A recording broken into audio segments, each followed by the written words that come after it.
نحمده ونصلي على رسوله الكريم اما بعد فاعوذ بالله من الشيطان الرجيم بسم الله الرحمن الرحيم رب اشرح لي صدري ويسر لي امري واحلل عقدة من لساني يفقهوا قولي۔ سورۃ الشورى آیت نمبر 36 سے آیت نمبر 43 تک۔ جو کچھ بھی تم لوگوں کو دیا گیا ہے وہ محض دنیا کی چند روزہ زندگی کا سر و سامان ہے، تھوڑے دن کے لیے ہے، چند دن کے لیے ہے، اور جو کچھ اللہ کے ہاں ہے وہ بہتر بھی ہے اور پائیدار بھی۔ دوسری دنیا میں دوسرے گھر میں جو کچھ ملنے والا ہے وہ اس دنیا کے مقابلے میں زیادہ اچھا ہے اور باقی رہنے والا بھی، لیکن وہ ہے کس کے لیے؟ وہ ان لوگوں کے لیے ہے جو ایمان لائے ہیں اور اپنے رب پر بھروسہ کرتے ہیں، توکل کی صفت رکھتے ہیں، اور جو بڑے بڑے گناہوں اور بے حیائی کے کاموں سے پرہیز کرتے ہیں، کبیرہ گناہوں سے بچنے والے اور بے حیائی سے خاص طور پر بچنے والے، اور اگر غصہ آ جائے تو درگزر کرتے ہیں، جو اپنے رب کا حکم مانتے ہیں، نماز قائم کرتے ہیں، اپنے معاملات آپس کے مشورے سے چلاتے ہیں، ہم نے جو کچھ بھی رزق انہیں دیا ہے اس میں سے خرچ کرتے ہیں، اور جب ان پر زیادتی کی جاتی ہے تو اس کا مقابلہ کرتے ہیں۔ برائی کا بدلہ ویسی ہی برائی ہے، پھر جو کوئی معاف کر دے اور اصلاح کرے اس کا اجر اللہ کے ذمہ ہے، اللہ ظالموں کو پسند نہیں کرتا۔ اور جو لوگ ظلم ہونے کے بعد بدلہ لیں ان کو ملامت نہیں کی جا سکتی، ملامت کے مستحق تو وہ ہیں جو دوسروں پہ ظلم کرتے ہیں اور زمین میں ناحق زیادتیاں کرتے ہیں،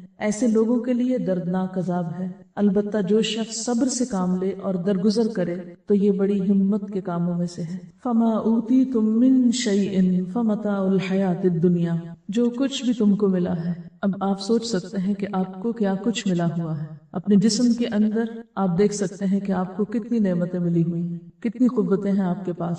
اپنے کھانے پینے کی اشیاء میں، رزق میں دیکھیے، اپنی پرسنل بلانگنگز دیکھیے، آپ کے گھر میں کیا کچھ ہے اس پہ نظر ڈالیے۔ تو جو کچھ بھی آپ کی پوزیشن میں ہے، جو بھی آپ کی ملکیت میں ہے، جو بھی آپ کے نام پر ہے، کوئی پراپرٹی ہے، کوئی جاگیر ہے، کوئی پلازا ہے، کوئی گھر ہے، کوئی لینڈ ہے، کچھ بھی جو آپ کے پاس ہے یہ صرف تھوڑے دن کے لیے ہے، چند دن کے لیے۔ اس لیے ان چیزوں کو پا کر پھولنے کی اور تکبر کرنے کی تو کوئی گنجائش ہے ہی نہیں، اور اگر کسی کے پاس نہیں ہے تو اس کو رونے کی ضرورت نہیں، اس لیے کہ چند دن کے بعد یہ دونوں برابر ہو جائیں گے۔ جن کے پاس ہے ان سے لے لیا جائے گا اور جن کے پاس نہیں ہے ان کے پاس تو ویسے ہی نہیں ہے، لہٰذا پانے والے اور نہ پانے والے سب ایک جیسے ہو جائیں گے۔ لیکن ضروری نہیں کہ پانے سے مراد یہاں مال و دولت ہے، زندگی جیسی نعمت ہر ایک کے پاس ہے، زندگی بھی واپس لے لی جائے گی۔ وما اوتیتم من شیء، کوئی بھی چیز، محض مال و دولت نہیں، کوئی بھی چیز جو آج ملی ہے، یہ وقت، یہ مہلت، یہ زندگی، یہ صحت، یہ جوانی، یہ فراغت، جو کچھ بھی ہے ہمارے پاس، اور پھر مال و متاع میں سے جو کچھ ہے، یہ سب کیا ہے؟ فمتاع الحیات الدنیا، یہ صرف دنیا کی زندگی میں استعمال کے قابل چیزیں ہیں۔ کوئی شخص جس کے پاس قارون کا خزانہ ہی کیوں نہ ہو اس میں سے استعمال بس اتنا ہی کر سکتا ہے جو اس کی ضرورت ہے۔ جیسے حدیث میں آتا ہے نا، انسان کہتا ہے میرا مال میرا مال، حالانکہ اس کا مال اصل میں کیا ہے؟ جو اس نے کھا لیا، ختم کر دیا، پہن لیا، پرانا کر دیا، یعنی استعمال کر دیا ختم ہو گیا، یا پھر آگے بھیج دیا آخرت کے لیے، باقی سب کچھ تو دوسروں کے لیے ہے۔ صدقہ خیرات کر ہی بس وہ شخص سکتا ہے جو رب پہ بھروسہ کرتا، جو رب کی بجائے مال پر بھروسہ کرتا ہو، وہ کبھی توکل نہیں کر سکتا اللہ پہ، وہ کبھی اللہ کی راہ میں دے ہی نہیں سکتا۔ دے گا بھی تو کیسے دے گا؟ کیونکہ اس کو ڈر ہوگا کہ یہ چلا گیا تو میں کہاں سے کھاؤں گا، یہ دے دیا تو میں کہاں سے پہنوں گا، یہ کسی کا ہو گیا تو میرا کیا بنے گا۔ آپ اپنی زندگی پر بھی نظر دوڑائیں، جب بھی کوئی چیز صدقہ کرنے کو دل چاہے تو سب سے پہلا خیال کیا ہوتا ہے؟ تو میرا کیا ہوگا، میں کیا کروں گا، یہ چیز اگر میں فلاں کو دوں تو میرا کیا ہوگا، اور پھر آپ 100 ضروریات ڈھونڈ لیتے۔ کبھی آپ نے سٹور کی صفائی کی گھر میں کسی دراز کی؟ پہلے آپ تنگ آتے ہیں چیزوں سے اور آپ سوچتے ہیں میں نے ان سب کو نکال دینا ہے، پھر آپ دراز صاف کرتے ہیں، چیزیں نکالتے ہیں، چھانتے پٹکتے، پھر آپ دوبارہ رکھنے لگتے، پھر آپ کہتے ہیں یہ اس کام آئے گی، یہ حصہ آئے گی، یہ حصہ آئے گی، ایسا کوڑ کباڑ دوبارہ سارے کا سارا ایز اٹ از سیٹ ہو کے دوبارہ دراز میں آ جائے، سٹور میں آ جائے، سمٹ جاتا ہے نا۔ جب بکھرا ہوتا ہے تو انسان تنگ آتا ہے، کیا بلا ہے، اور جب سمٹ جاتا ہے انسان کہتا ہے اب کام آ جائے، اور پھر سال کے بعد صفائی کرتے ہیں تو وہ کسی کام نہیں آتا، اور ویسے کا تیسا ہی ہوتا ہے۔ یاد رکھیں اگر کوئی چیز بن میں بھی ڈالنی پڑے نا تو اس نیت سے ڈالا کریں جو ذرا غیر ضروری ہو، کہ کئی اللہ کی مخلوق بیچاری غریب بن کھول کھول کے چیزیں ضرورت کی نکال دی، یہ ان کے کام آ جائے گی، کوئی بات نہیں۔ آپ کو پتا ہے کئی لوگ بوتلیں اس میں سے نکالتے ہیں، کینز نکالتے ہیں، کاغذ نکالتے ہیں، کوئی بھی پرانی شرانی چیز جو انہیں مل جاتی ہے وہ نکالتے ہیں اور پھر ان کو اکٹھا کر کر کے بیچ کے رات کی روٹی کھاتے ہیں۔ تو اگر آپ نے کوئی بھی غیر ضروری چیز اس نیت سے ڈال دی اس میں، چلو ان کے کام آ جائے گی، میں اپنا لالچ تو دور کروں، جانے دوں، چھوڑو اس کو، بہت رکھ لی اپنے پاس، تو اس چھوٹی سی نیکی کو بھی حقیر نہ سمجھیں۔ وما عند اللہ خیر، اب اس میں سے بھی جو اللہ کے پاس بھیج دیا وہ سب سے بہتر ہے، خیر بہتر ہے، اچھا ہے، وہ جو وہاں جا کے لوگے وہ اچھا ہے، وہ ابقا اور زیادہ باقی رہنے والا ہے ہمیشہ کے لیے۔ اگر دنیا میں بھی آپ کے پاس سب سے اچھی چیزیں ہیں تو بھی ان کو بقا نہیں، کوئی ٹوٹ جاتی ہے، کوئی پرانی ہو جاتی ہے، کوئی میلی ہو جاتی ہے، کوئی گم ہو جاتی ہے، لیکن جو اللہ کے پاس ہے نہ اس کو ٹوٹنا ہے، نہ پرانا ہونا ہے، نہ گم ہونا ہے، ابقا ایور لاسٹنگ، ہمیشہ رہنے کے لیے ہے۔ یعنی کسی کو آج ان نعمتوں کا مل جانا اس بات کی ضمانت نہیں کہ کل بھی ملے گا، یا جس کو آج ملا ہے وہ کل کا بھی حق رکھتا ہے، نہیں، آج پانے والے کل محروم بھی ہو سکتے ہیں۔ ہاں، ان نعمتوں کی حفاظت اور ان کو باقی رکھنے کا گر کیا ہے، طریقہ کیا ہے، ان کو ہمیشہ کے لیے کیسے بچایا جائے، کیسے پریزرو کیا جائے، کس طرح ان سے فائدہ اٹھایا جائے، اس کے لیے آج ان نعمتوں کے ساتھ کچھ صفات اور کچھ کوالٹیز اپنے اندر پیدا کرنے کی ضرورت ہے۔ ان میں سب سے پہلی چیز جو یاد رکھنے کی ہے وہ کیا کہ للذین آمنوا، یہ سب ان لوگوں کے لیے ہے جو ایمان والے ہیں۔ نمبر 2، وعلی ربہم یتوکلون، وہ اپنے رب پر بھروسہ رکھتے ہیں۔ توکل کرنا اور نہ کرنا دو مختلف طرح کی نفسیات ہیں، دو مختلف رویے ہیں۔ توکل کرنے والے، اپنے رب پہ بھروسہ کرنے والے اور طرح جیتے ہیں، اور مایوس شخصیتیں اور طرح جیتی ہیں۔ نا امیدی اور مایوسی انسان کو ایک مختلف راہ پر لے جاتی ہے۔ وما عند اللہ خیر وابقا للذین آمنوا وعلی ربہم یتوکلون، اللہ پہ بھروسہ کرنے والوں کو ہی زیادہ ملا کرتا ہے، وہی باقی رہنے والی نعمتیں حاصل کر سکتے ہیں۔ ایمان کا تو مطلب ہی ہے مان جانا، یقین کر لینا، اور یہ جنم دیتا ہے کس کو؟ اعتماد اور بھروسے کو۔ جو شخص اپنے رب پر ایمان رکھتا ہے وہ ایک ایسا مضبوط سہارا تھام لیتا ہے جس کو کبھی بھی ختم نہیں ہونا، کبھی بھی نہیں ٹوٹنا۔ اللہ تعالیٰ فرماتے ہیں فَمَن يَكْفُرْ بِالطَّاغُوتِ وَيُؤْمِن بِاللَّهِ فَقَدِ اسْتَمْسَكَ بِالْعُرْوَةِ الْوُثْقَى لَا انفصام لَهَا، جو کوئی طاغوت کا انکار کرتا ہے اور اللہ پر ایمان لے آتا ہے وہ ایک ایسا مضبوط کڑا تھام لیتا ہے، یعنی اللہ کے سوا باقی ساری قوتوں کو نگیٹ کرتا ہے اور اول و آخر اللہ ہی پر بھروسہ رکھتا ہے، اسی پر یقین کرتا ہے، اسی پر توکل کرتا ہے جیسا توکل کرنے کا حق ہے، تو پھر وہ ایک ایسا مضبوط کڑا تھامتا ہے لا انفصام لہا، جو کبھی بھی نہیں ٹوٹ سکتا۔ ایسا انسان کبھی بھی مایوسی کے کھڈ میں نہیں گر سکتا، کبھی بھی ہلاکت میں نہیں جا سکتا۔ واللہ سمیع علیم، وہ ہر موقع پر اپنے رب کو پکارتا ہے جو سننے والا ہے، جاننے والا ہے۔ ان کا دوست اللہ ہے، اللہ ولی الذین آمنوا، ایسے لوگوں کو اپنے رب کی دوستی نصیب ہوتی ہے، اس کی معرفت نصیب ہوتی ہے۔ یخرجہم من الظلمات الی النور، پھر انہیں اپنے رب کی رحمت سے روشنی نصیب ہوتی ہے، نور نصیب ہوتا ہے، اور یہ نور اسی کو نصیب ہو سکتا ہے جو حقیقی معنوں میں ایمان رکھتا ہو اور اپنے رب پر بھروسہ کرتا ہو۔ وہ پھر مایوسیوں کے اندھیرے میں نہیں رہتا، اللہ تعالیٰ اس کو مایوسیوں کے اندھیرے میں نہیں چھوڑتا۔ یعنی ایمان میں آنا بذات خود ایک نور کا پانا ہے، اور پھر جب ایک روشن راستہ اس کو نظر آ جاتا ہے تو وہ اس کے اوپر چل پڑتا ہے۔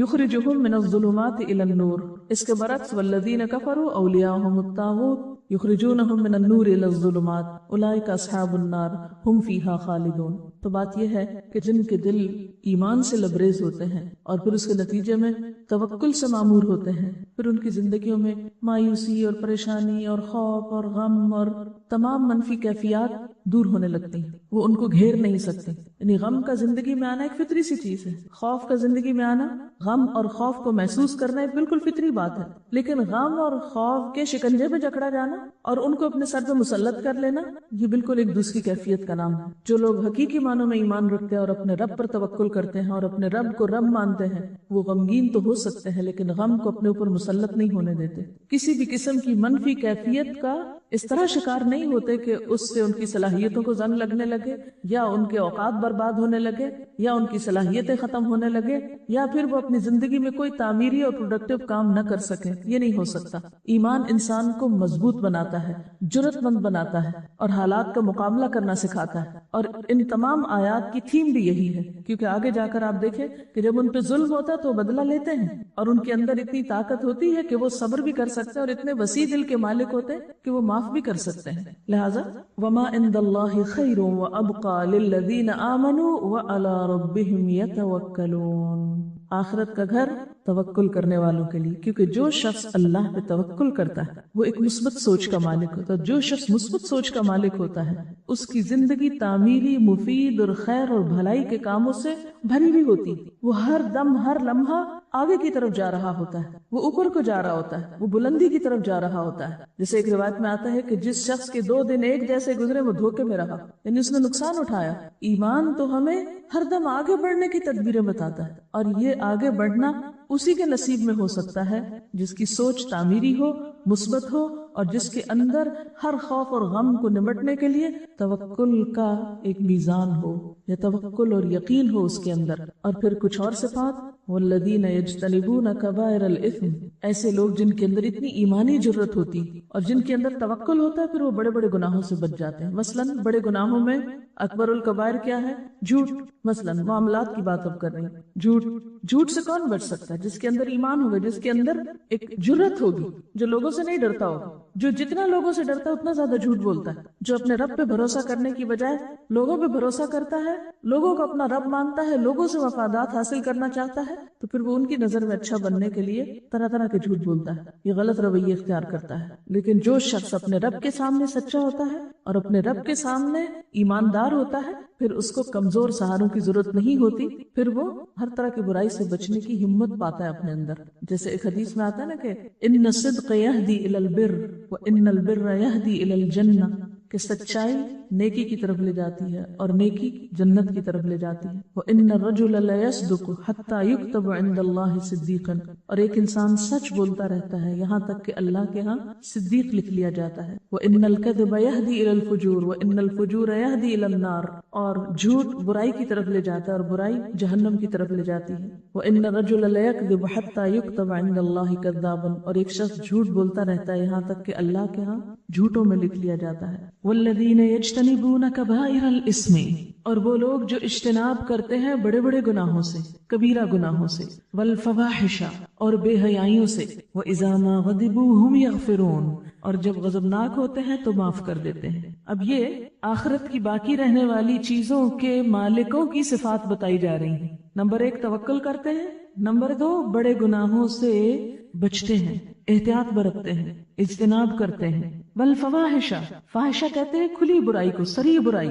فواحش سے اجتناب کرتے ہیں، یعنی گناہ اور بے حیائی کے کاموں سے پرہیز کرتے ہیں. وَإِذَا مَا غَضِبُوا، اور جب وہ غضبناک ہوتے ہیں، ہم یغفرون، تو وہ معاف کر دیتے ہیں. جیسے پیچھے پڑھ چکے ہیں، وَالْكَاظِمِينَ الْغَيْظَ وَالْعَافِينَ عَنِ النَّاسِ، لوگوں سے درگزر کرنا ان کے مزاج اور طبیعت کا حصہ ہے.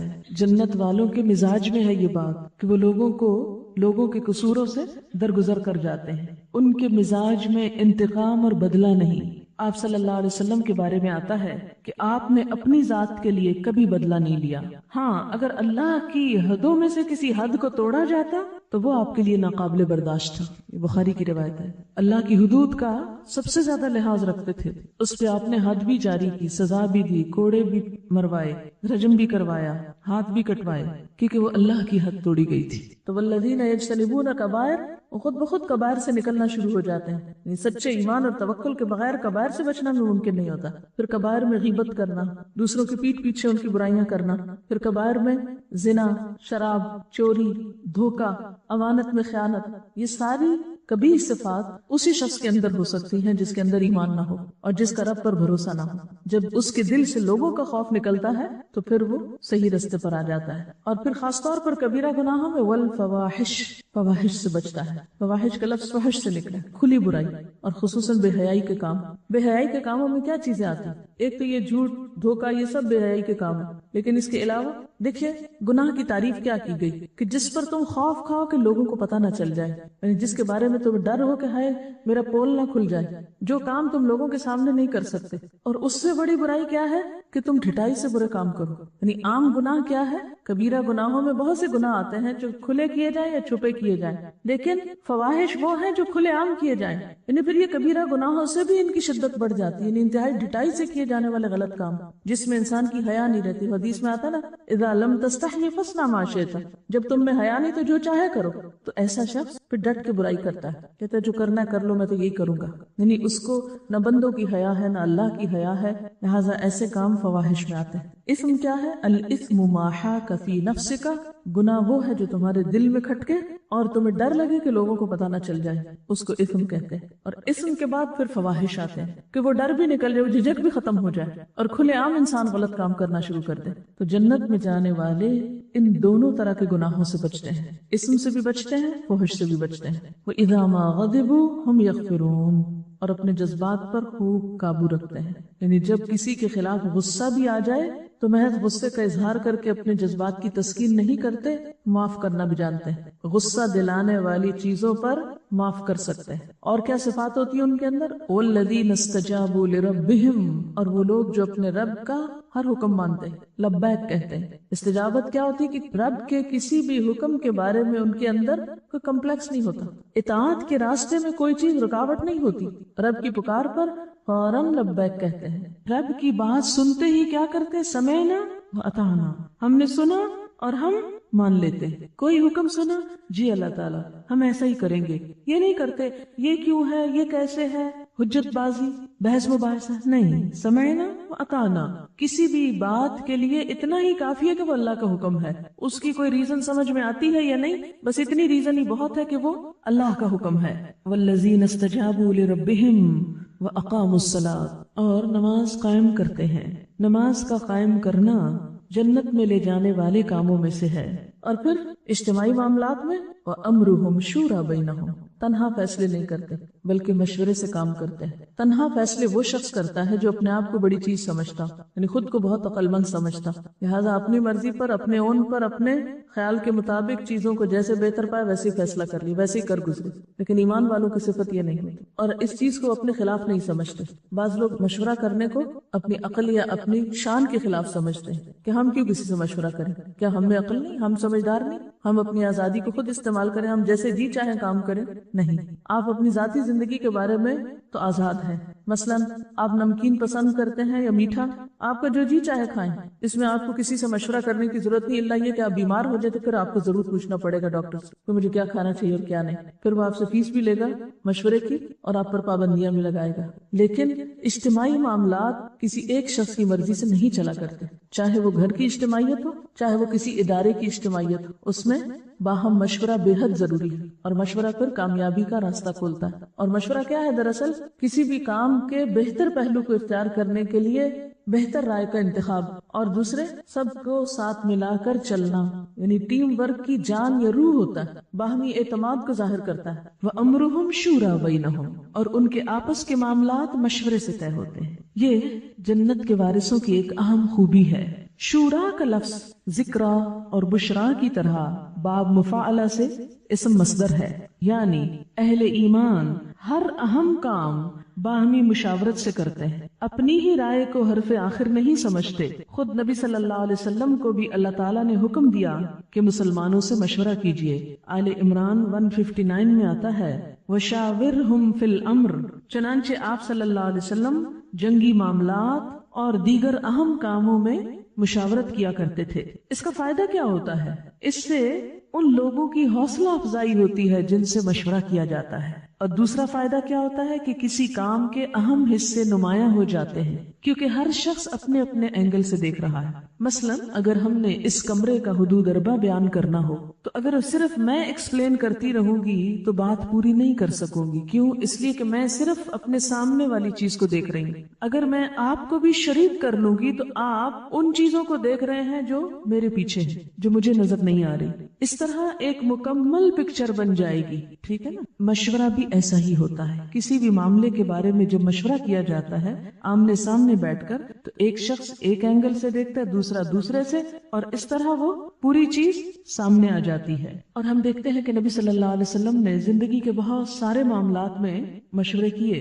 اس کے بعد صحابہ کرام کا بھی یہی طریقہ تھا. حضرت عمر رضی اللہ تعالیٰ عنہ جب نیزے سے زخمی ہو گئے اور زندگی کی کوئی امید باقی نہ رہی، تو امر خلافت کی مشاورت کے لیے 6 آدمی نامزد فرمائے. حضرت عثمان، حضرت علی، طلحہ، زبیر، سعد اور عبد الرحمن بن عوف.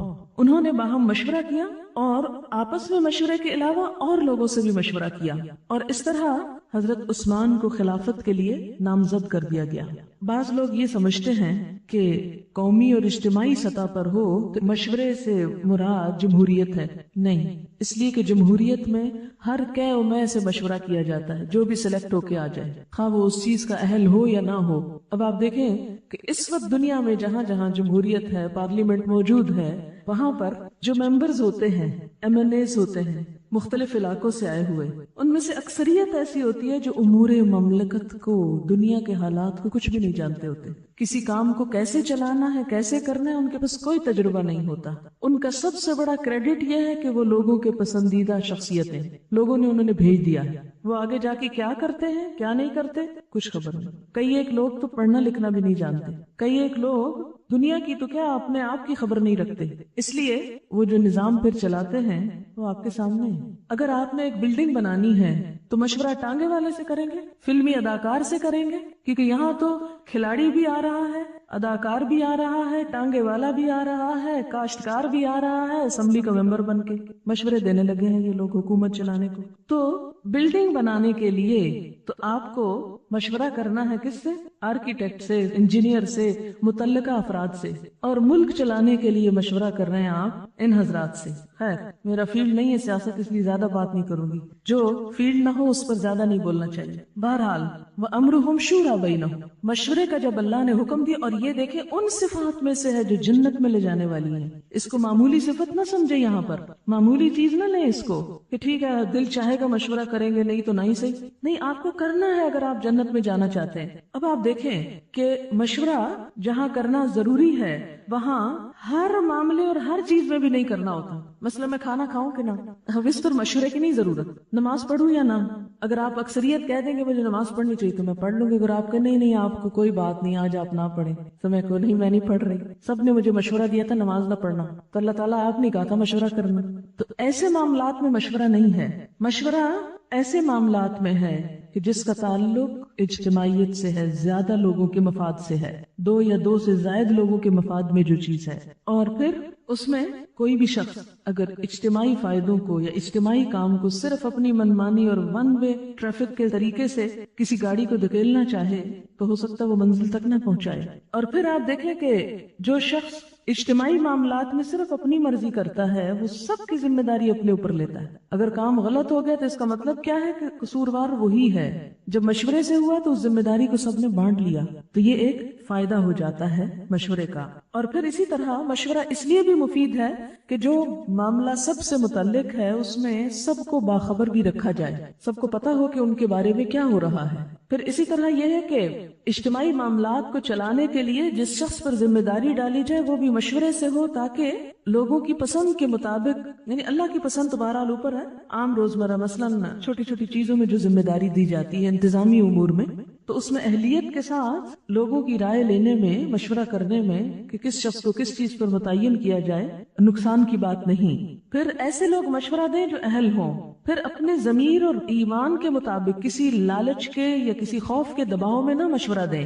وَأَمْرُهُمْ شُورَىٰ بَيْنَهُمْ وَمِمَّا رَزَقْنَاهُمْ يُنْفِقُونَ، اور اس میں سے جو ہم نے ان کو رزق دیا وہ خرچ کرتے ہیں. رزق کا خرچ کرنا کچھ تو اس میں فرائض کی ادائیگی میں سے ہے جیسے زکوٰۃ وغیرہ، کچھ صدقات ہیں جو انسان اپنے دل کی خوشی سے کرتا ہے، اور اس میں لَن تَنَالُوا الْبِرَّ حَتَّىٰ تُنْفِقُوا مِمَّا تُحِبُّونَ، اپنی پسندیدہ ترین چیزوں میں سے خرچ کرنا، اور پھر خاص طور پر اپنی غلطیوں کے کفارے کے لیے، گناہوں کے ازالے کے لیے، مصیبتوں کو ٹالنے کے لیے، کیونکہ ہر گناہ مصیبت کا سبب ہوتا ہے. تو جب ان کو احساس ہوتا ہے کہ انہوں نے کوئی بھی کام غلط کیا ہے تو اس موقع پر بھی وہ صدقہ کرتے ہیں. یعنی صدقہ مومن کی عادات میں سے ہونا چاہیے، یعنی ہر روز کچھ نہ کچھ صدقہ کرنا چاہیے. اگر مال میں سے کچھ بھی نہیں پاتے، حالانکہ ایسا نہیں ہے کہ کچھ بھی نہیں پاتے، اگر آپ کے پاس 2 لقمے ہیں کھانے کو تو آپ ایک یا آدھا کسی اور کو بھی دے سکتے ہیں. جیسے نبی صلی اللہ علیہ وسلم فرمایا کہ آگ سے بچنے کی فکر کرو، خاک کھجور کا آدھا ٹکڑا ہی کیوں نہ. پوری کھجور نہیں خرچ کر سکتے تو آدھی سے. اب ہم میں سے کتنے لوگ ہیں جو مثلاً کلو بھر 2 کلو بھر کھجوریں خرید کے اپنے گھر رکھ سکتے ہیں، اور جب گھر سے نکلے تو اپنی جیب میں تھوڑی سی لے چلے، راستے میں جو بھی نظر آئے اس کو آفر کرتے چلے جائیں. آسان طریقہ ہے صدقہ کرنے کا. لیکن عموماً ہم اس طرف توجہ نہیں کرتے کہ ہر روز صدقہ کرنا چاہیے. یہ چھوٹی سے چھوٹی چیز بھی صدقہ کی جا سکتی، کیونکہ ہم کوتاہیاں روز کرتے ہیں، ہم غلطیاں روز کرتے ہیں، لہٰذا ہمیں روزانہ صدقہ کرنے کی ضرورت. تو وَمِمَّا رَزَقْنَاهُمْ يُنْفِقُونَ، جو رزق ہم نے ان کو دیا اس کو اکٹھا کر کے نہیں رکھتے رہتے، صرف اپنی ذات کے لیے نہیں کرتے، اس میں سے وہ نکالتے رہتے. یہ ان کی عادت ثانیہ ہوتی، مسلسل وہ اس کے بارے میں سوچتے رہتے ہیں، کیونکہ بہت سے ڈپریشن، بہت سے دل کے بوجھ اور بہت سے غم کا علاج صدقہ ہے. نہ صرف یہ کہ پچھلے بوجھ دھونے اور ہٹانے کا ذریعہ ہے، بلکہ آئندہ کی مصیبتوں اور بلاؤں سے بچنے کا بھی ذریعہ ہے. کہ صدقہ جو ہے بلائیں اس سے آگے نہیں بڑھ سکتی، آپ صدقہ کرتے اور بلا کو وہ پیچھے دھکیل دیتا ہے. تو ہم میں سے ہر ایک کے پاس کچھ نہ کچھ ضرور ہوتا ہے جسے ہم دوسروں پر خرچ کر سکتے ہیں. لیکن اگر کچھ بھی نہیں، بالکل ہی مفلوق الحال ہے، تو پھر ایک مسکراہٹ یا ایک اچھی بات یا علم کا شیئر کرنا یا کسی کو رستہ دکھانا یا کسی کی بھلائی کا کوئی بھی کام، اس میں آپ شریک ہو سکتے ہیں. والذین اذا اصابہم البغی ہم ینتصرون، اور وہ لوگ جب ان کو کوئی زیادتی پہنچتی ہے تو وہ بدلہ لے لیتے ہیں. ابھی پیچھے تو معاف کرنے کی بات تھی، یہاں بدلہ لینے کی بات ہے. ہاں، اسلام نے انصاف کے دائرے میں رہتے ہوئے بدلہ لینے سے روکا نہیں. بدلہ لینے سے وہ عاجز نہیں ہوتے، اگرچہ معاف کر دینا پسندیدہ ہے. جیسے نبی صلی اللہ علیہ وسلم نے فتح مکہ کے موقع پر اپنے خون کے پیاسے مجرموں کے لیے عام معافی کا اعلان کر دیا تھا. حدیبیہ میں ان 180 لوگوں کو معاف کر دیا گیا جنہوں نے آپ کے خلاف ایک سازش تیار کی تھی. لبید بن عاصم یہودی جس نے آپ پر جادو کیا تھا، اس سے آپ نے کوئی بدلہ نہیں لیا. وہ یہودی عورت جس نے کھانے میں زہر ملایا تھا، اس کو بھی معاف کر دیا، حالانکہ اس کی تکلیف آپ آخر دم تک محسوس کر رہے تھے. ذات کے لیے نہیں لیتے تھے، اللہ کی حدود کے لیے لیتے تھے، لیکن ذات کے لیے بھی لینے کی اجازت ہے. اسلام ایسا دین نہیں کہ جو انسان کو مسکین بنا دے، راہب یا بخشو بنا دے. شرافت کیا ہے کہ غالب ہوں تو مغلوب کا قصور معاف کر دیں، قادر ہوں تو درگزر کریں، اپنے سے چھوٹے انسان سے خطا ہو جائے تو چشم پوشی کریں، اور اگر کوئی بڑی طاقت ان کو دبانے کی کوشش کرے تو ڈٹ کے کھڑے ہو جائیں اور بدلہ لیں، اس کے ہاتھ روکیں. پھر یہ ہے کہ بدلہ لینے کے بھی 2 طریقے ہوتے ہیں. ایک یہ کہ غصے کو غصے کی شکل میں ظاہر کیا جائے، اور ایک احسن طریقے سے اس کا بدلہ لیا جائے. غصہ آنا، تلخی پیدا ہونا بالکل ایک نیچرل بات ہے، کوئی شخص اس سے بچا ہوا نہیں. ہر شخص کے اندر اللہ نے پتا رکھا ہے، وہ زہر کی پوٹلی، وہ اپنا کام کرتی ہے. لیکن اظہار کا طریقہ دوہرا ہو سکتا ہے. ایک یہ کہ غصے کو غصے کی شکل میں ظاہر کیا جائے، دوسرا یہ کہ غصے کو برداشت کی شکل میں ظاہر کیا جائے. اب اس کا مطلب کیا ہے کہ غصے کو جب ہم آپے سے باہر ہو کے ظاہر کرتے ہیں تو اس سے کام خراب ہوتے ہیں. مثلا آپ شدید غصے میں بول رہے ہیں، کسی کو کیا سمجھ آئے گی؟ چیخ چلا کے رو کے بول رہے ہیں، اگلے کے پلے ہی نہیں کوئی بات پڑے گی. اور ایک یہ ہے کہ غصہ ہے، آپ ظاہر کر رہے ہیں لیکن ایک فرم انداز میں، جس سے دوسرے کو بات سمجھ میں بھی آ جائے، لیکن ری ایکشنری ہو کر نہیں. اس میں عموماً کیا ہوتا ہے؟ نقصان ہو جاتا ہے، کیونکہ جب آپ ری ایکشن ایسا کرتے ہیں تو دوسرے کو اور بھڑکا دیتے ہیں. وہ اگر طاقتور ہے تو آپ پہ اور ظلم کا اندیشہ ہے. اب یہ ساری صفات ہیں اہل جنت کی، کہ جو جنت میں جائیں گے ان کے اندر یہ تمام صفات ہونی چاہیے. یہ کرائیٹیریا آپ کو میٹ کرنا ہے. مثلاً آپ کسی دوسرے ملک میں جا کر رہنا چاہتے ہیں، امیگریشن چاہتے ہیں، تو اس کے لیے آپ کو ایک سرٹن کرائیٹیریا میٹ کرنا پڑتا ہے. آپ کو کچھ ضروری چیزیں فراہم کرنی پڑتی. تو جنت کی امیگریشن کے لیے بھی، یہاں سے وہاں جانے کے لیے بھی آپ کے اندر ایک مخصوص کردار کا ہونا بے حد ضروری ہے. وہاں کے ویزا کے لیے بھی کچھ ضروری شرائط اور ریکوائرمنٹس ہیں، اگر آپ وہ پورا نہیں کرتے تو اندر جانے کے مستحق نہیں. اور ان میں سے یہ تمام چیزیں، جن میں سے ایک اہم چیز والذین اذا اصابہم البغی ہم ینتصرون، کہ جب ان کے ساتھ کوئی زیادتی کرتا ہے تو بدلہ لیتے ہیں. عام حالات میں ہمیں کیا کہا گیا ہے کہ درگزر کرو، معاف کر دو. لیکن جہاں انسان یہ دیکھے لگے کہ محض معاف کرنے سے دوسرے کی اصلاح نہیں ہو سکتی تو وہاں ایک حد کے اندر رہتے ہوئے وہ بدلہ لے سکتا ہے، لیکن کس طرح؟ وَجَزَاءُ سَيِّئَةٍ سَيِّئَةٌ مِثْلُهَا، برائی کا بدلہ اگر برائی سے دینا ہے تو اتنی ہی برائی کی اجازت ہے جتنی تم پر کی گئی، صرف اسی دائرے کے اندر، کیونکہ اگر تم نے ایک کے بدلے میں 2 گنا سزا دی کسی کو تو پھر کیا ہوگا؟ زیادتی ہو جائے گی، وہ مظلوم ہو جائے گا اور تم ظالم ٹھہرو گے۔ لیکن اس کے ساتھ ساتھ پھر مزید کیا سکھا دیا کہ اگرچہ بدلہ لینے کا حق ہے کیونکہ اسلام انصاف کا دین ہے، اس میں عدل ایک بہت اہم صفت ہے، لیکن اس کے باوجود افضل اور پسندیدہ کیا ہے؟ فمن عفا، جو کوئی معاف کر دے، وہ اصلح، اور اصلاح کر لے تعلقات کی، فاجرہ علی اللہ، تو اس نے اپنا اجر اللہ کے ہاں محفوظ کر دیا، وہاں جا کر اس کو مل جائے گا، ضائع نہیں جائے گا۔ انہ لا یحب الظالمین، وہ ظالموں سے محبت نہیں رکھتا۔ ظالم کون ہے؟ جو برائی کا بدلہ اتنی برائی سے دینے کی بجائے دگنی یا چگنی یا اس سے زیادہ میں دے۔ وَلَمَنِ انتصر بعد ظلمہ فَأُولَئِكَ مَا عَلَيْهِم مِّن سَبِيلٍ، لیکن اگر کوئی معاف نہیں کرنا چاہتا، درگزر نہیں کرنا چاہتا، بدلہ ہی لینا چاہتا ہے تو بدلہ لینے والے کو برا بھلا نہیں کہا جائے گا۔ یعنی بعض اوقات ایسا ہوتا ہے نا کہ جب کسی کی زیادتی کا جواب دیا جائے یا ظالم کا ہاتھ پکڑا جائے تو عموماً لوگ مظلوم کو چھوڑ کر ظالم کے ساتھ ہو جاتے ہیں کہ نہیں، چھوڑ دینا چاہیے تھا، بدلہ نہیں لینا چاہیے تھا۔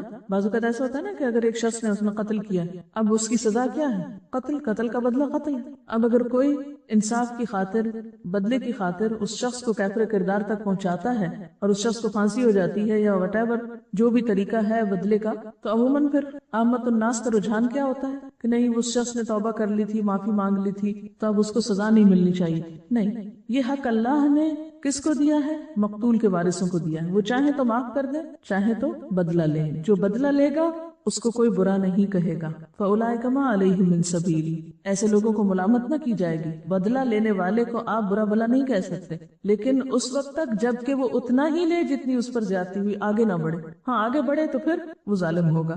انما السبیل علی الذین یظلمون الناس، ملامت تو ان پر ہے جو لوگوں پہ ظلم ڈھاتے ہیں۔ وَيَبْغُونَ فِي الْأَرْضِ بِغَيْرِ الْحَقِّ، اور زمین میں ناحق زیادتیاں کرتے ہیں۔ أُولَئِكَ لَهُمْ عَذَابٌ أَلِيمٌ، ایسے لوگوں کے لیے دردناک عذاب ہے۔ یعنی دنیا میں بھی ان کو سزا دی جا سکتی ہے، اور اگر دنیا میں وہ بچ جائیں، پکڑے نہ جائیں، تو آخرت میں وہ اللہ کی سزا سے بچ نہیں سکتے۔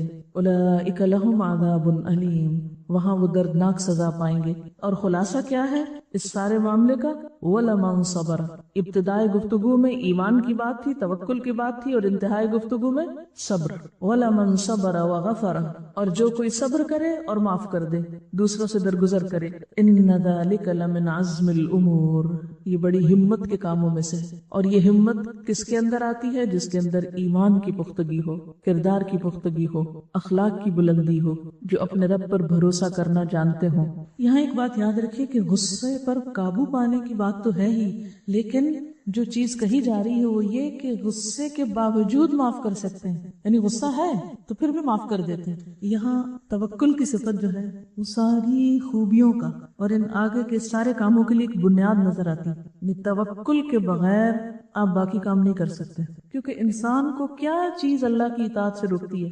دنیا کی محبت، دنیا کا مفاد، کسی چیز کا خوف، کسی چیز کی طلب۔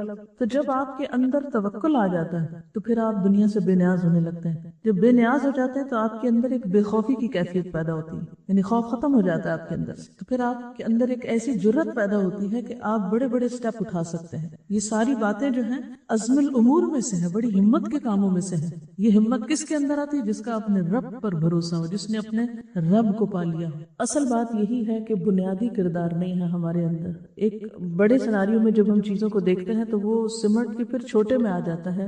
ذات اور فرد کی اصلاح سے امت کی اصلاح ہو سکتی۔ یہ کام طویل ضرور ہے لیکن اس کے بغیر گزارا نہیں، کیونکہ جب تک بنیادیں مضبوط نہ ہوں۔ آپ دیکھیے کہ جیسے شورا ہی کی بات آپ نے کی، ہم سب اپنی اپنی زندگیوں میں غور کریں، ہمارے گھریلو معاملات کتنے فیصد باہم مشورے سے طے ہوتے ہیں؟ ہمارا کلچر کیا بتاتا ہے؟ جب مثلاً عموماً گھروں میں کوئی بڑا ایشو آتا ہے، کوئی شادی بیاہ کا معاملہ ہے یا کوئی پراپرٹی کی لین دین ہے یا کچھ بیچنا ہے ایون، تو کیا بعض اوقات صرف چند افراد اپنے مفادات کو سامنے رکھ کے فیصلہ نہیں کر لیتے؟ کیا وہ ان متعلقہ افراد کو شریک مشورہ کرتے ہیں کہ جو اس معاملے سے متعلق ہوتے ہیں ہوا بھی نہیں لگنے دیتے. اسی طرح اداروں میں آپ دیکھ لیجئے, لوکل سطح کی گورنمنٹ کے اداروں میں دیکھ لیجئے, پھر ایک حکومت کے اندر دیکھ لیجئے, پھر اس سے آگے بڑھ کر جو امت مسلمہ مختلف حکومتیں ہیں ان کا آپس میں ایک دوسرے پر اعتماد اور آپس میں ایک دوسرے کے ساتھ کیا تعلق ہے. تو جب تک ہمارے اندر یہ بنیادی اخلاق نہیں پایا جاتا اس وقت تک اللہ کی مدد آ نہیں سکتی. اور اس کی ابتدا ہم میں سے ہر ایک کو اپنی ذات سے کرنا ہے اور پھر اس کا شعور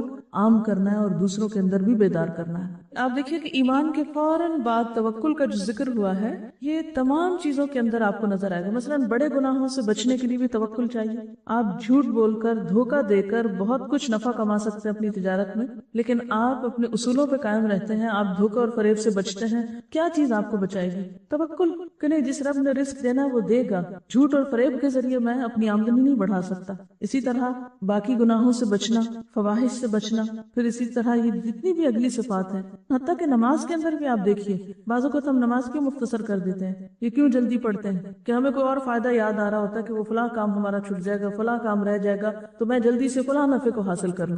ہمارے اندر ٹھہراؤ آ ہی نہیں سکتا, حکمت اور وزڈم آ ہی نہیں سکتی جب تک کہ توکل کی صفت ہمارے اندر نہیں. اور توکل کیا ہے کہ جب تک اللہ نہ چاہے کوئی فائدہ نہیں پہنچا سکتا اور جب تک وہ نہ چاہے کوئی نقصان نہیں دے سکتا. ایک حدیث میں پڑھ رہی تھی اور اس میں توکل کا مفہوم بہت اچھی طرح سمجھ میں آتا ہے. قال رسول اللہ صلی اللہ علیہ وسلم لابن عباس, رسول اللہ صلی اللہ علیہ وسلم نے ابن عباس سے کہا, یا غلام, اے بچے, انی اعلمک کلمات, میں تمہیں چند باتیں سکھاتا ہوں. اب آپ یہ بھی دیکھ لیجئے کہ آپ صلی اللہ علیہ وسلم کی تعلیم صرف بزرگوں کے لیے نہیں تھی, ٹین ایجرز کے لیے بھی تھی. غلام جو ہے ٹین ایجر کو کہتے ہیں, ان کو بھی آپ نے تعلیم دی اور ان کو بھی براہ راست سکھایا. اور آپ دیکھیے کہ ایک غلام جو ہے, غلام سے مراد یہاں یعنی 13-14 سال کا بچہ ہے, تو اس کو آپ دیکھیے کہ کتنی زبردست بات سکھا رہے ہیں اور اس ایج میں سکھا رہے ہیں, کیونکہ یہی وہ ایج ہوتی ہے کہ جس میں توکل نام کی اور اعتماد اور یکسوئی نام کی کوئی چیز نہیں ہوتی. انسان بہت ہی ایک ایسے لاؤبالی پن سے گزر رہا ہوتا ہے کہ جس میں اس کے لیے زندگی توکل اور ٹھہر کے چلنے اور سوچ سمجھ کے کام کرنے کا نام نہیں ہوتی. بہرحال کہتے ہیں احفظ اللہ یحفظ کا. آپ صلی اللہ علیہ وسلم نے فرمایا کہ تم اللہ تعالیٰ کو یاد رکھو, وہ تمہاری حفاظت کرے گا. احفظ اللہ تجدہ تجاہک, اللہ کو یاد رکھو تم اسے اپنے سامنے پاؤ گے. اذا سألت فاسأل اللہ, جب تم سوال کرو تو اللہ سے کرو, جب مانگو تو اللہ سے مانگو. وَإِذَا اسْتَعَنْتَ فَاسْتَعِنْ بِاللَّهِ, اور جب مدد طلب کرو تو اللہ ہی سے مدد مانگو.